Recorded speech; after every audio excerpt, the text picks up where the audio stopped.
সচিব মির্জা ফখরুল ইসলাম আলমগীর তিনি বলেছেন যে আমরা আছি, নৌকাকে বলছেন যে ভরসা রাখেন। তো নৌকা তো নিজেই ভরসা রাখুন, তখন আমরা বলতাম না যে ভরসা রাখুন? তো এরকম এখন আপনারা আবার নৌকার ভোট পাওয়ার জন্য এই দুই দল একটা বেলাল্লাপনা শুরু করেছে, এই জামায়াত ইসলাম এবং এই বিএনপি।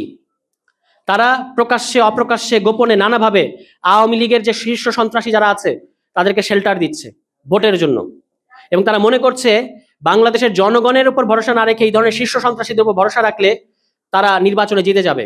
আপনাদের এই চাওয়াটা কিন্তু আসলে পূরণ হবে না। সুতরাং জনগণের উপর ভরসা রাখেন। নির্বাচনের জন্য এই যে একটা আতঙ্ক তৈরি করার মতো পরিবেশ আপনারা তৈরি করছেন, এটা থেকে সরে আসেন।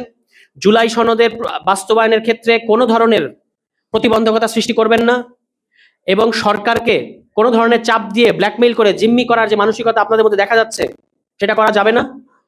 জাতীয় স্বার্থকে, জুলাই সনদকে আপনাদের যার যার রাজনৈতিক স্বার্থ, যার রাজনৈতিক চাওয়া পাওয়ার ঊর্ধ্বে জাতীয় স্বার্থের জায়গা থেকে এটাকে বাস্তবায়ন করতে দিতে হবে। যদি করতে না দেন তাহলে কিন্তু সুষ্ঠু নির্বাচনের পরিবেশ তৈরি হবে না। বাংলাদেশের জনগণ, 1400 শহীদ ফ্যামিলি এবং আরো যারা আহত আছে তারা আপনাদেরকে এত সহজে ছেড়ে দেবে না। 1.5 বছর সময় দিয়েছে আপনাদেরকে। প্রধান উপদেষ্টা ডক্টর মোহাম্মদ ইউনূসকে বাংলাদেশের জনগণ বাংলাদেশের ইতিহাসে সর্বোচ্চ ম্যান্ডেট দিয়েছে, সর্বোচ্চ ম্যান্ডেট দিয়ে জুলাই সনদ বাস্তবায়নের জন্য ম্যান্ডেট দিয়েছে, কিন্তু আপনারা বলছেন যে রাজনৈতিক দলগুলোর দিকে বারবার আপনারা ঠেলে দিচ্ছেন।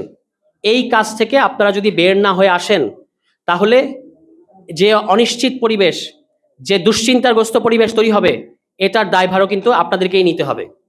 ফলে বিএনপি, জামায়াত ইসলাম সহ সমস্ত দলকে আমরা বলবো যে জাতীয় স্বার্থ আগে, তারপরে নিজস্ব যার যার দলীয় স্বার্থ। সবাই ভালো থাকবেন। আসসালামু আলাইকুম।